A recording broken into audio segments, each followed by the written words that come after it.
Ya, oke, kawan-kawan media, yang pertama ini hari pertama kampanye, sesuai adabnya, syariatnya, memulai titik perjalanan adalah dengan mengunjungi sejarah tokoh-tokoh bangsa, tokoh-tokoh Betawi, tokoh-tokoh Jakarta, yang tentunya menjadi awal dari sebuah proses yang niatnya baik.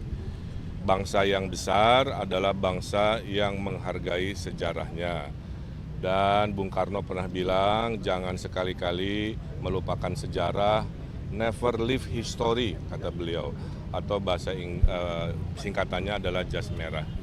Jadi hari ini kami mengunjungi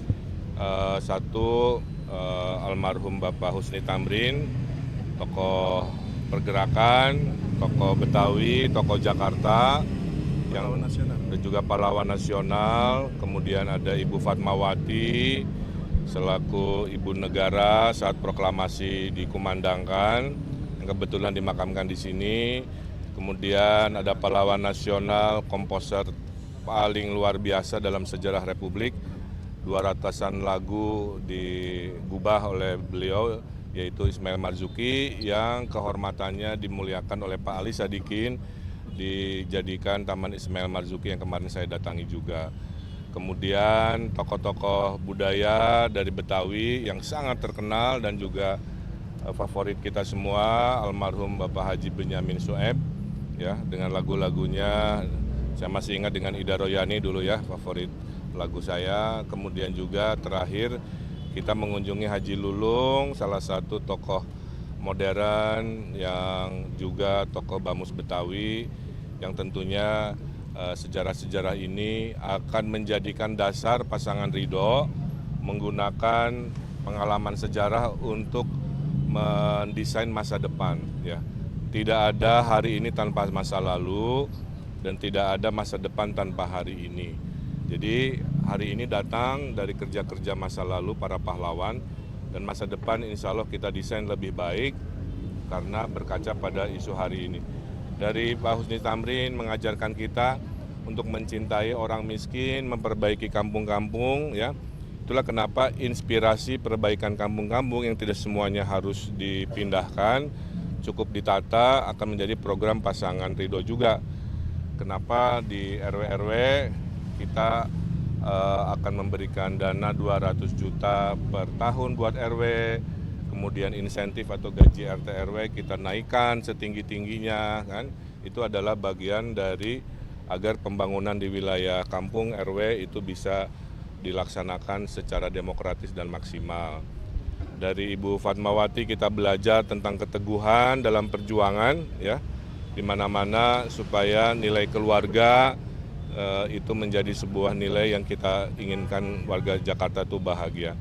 Dari Ismail Marzuki kita belajar agar warga Jakarta bisa disemangati dengan lagu-lagu, dengan karya-karya. Jadi nanti kita bikin lomba lagu juga tentang Jakarta, lomba lagu tentang Betawi, dibikin di Car Free Night, kita bikin acara budaya, lenong dihidupkan lagi.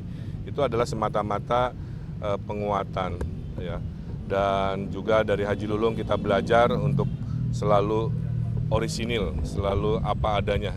Jadi orang itu apa adanya, jujur apa adanya, dan lain sebagainya. Saya didampingi juga tokoh Betawi, mantan penyiar TVRI Pak Rusdi Saleh, yang tentu tadi memberikan banyak nasihat, masukan kepada kami selaku generasi muda. Dan juga pendiri Bamus. Saya kira secara umum itu ya rekan-rekan wartawan, jangan pernah melupakan sejarah. Dari sejarah kita akan mendesain sejarah baru di masa depan selama 5 tahun ke depan. Kang Emil, ini kan waktu kampanyenya 2 bulan, artinya tidak cukup banyak begitu. Nanti strateginya apakah sendiri-sendiri nantinya Kang Emil sama Pasus berbagi?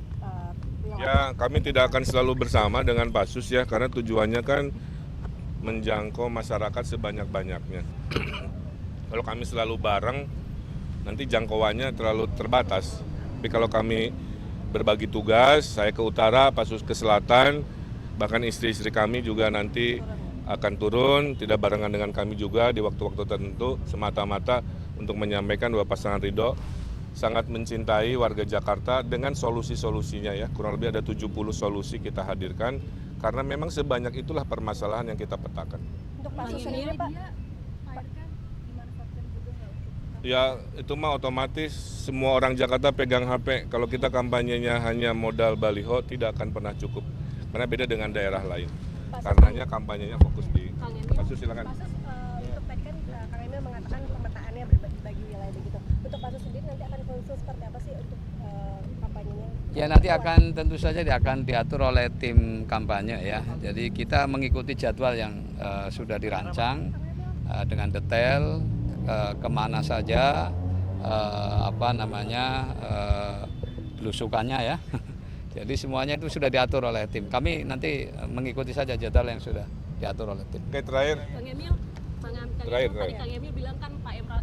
Tamrin mengajarkan untuk mencerdai rakyat miskin. Tapi 2 hari lalu ada demo dari JRMK, Jaringan Rakyat Miskin Kota. Mereka itu akan mencoblos 3 paslon karena mereka menganggap bahwa paslon-paslon yang ada saat ini tidak mewakili rakyat miskin gitu Kang Emil, hanya permainan elit politik. Tanggapan mungkin Kang Emil? Tugas pemimpin adalah mencintai rakyatnya, sesederhana itu aja.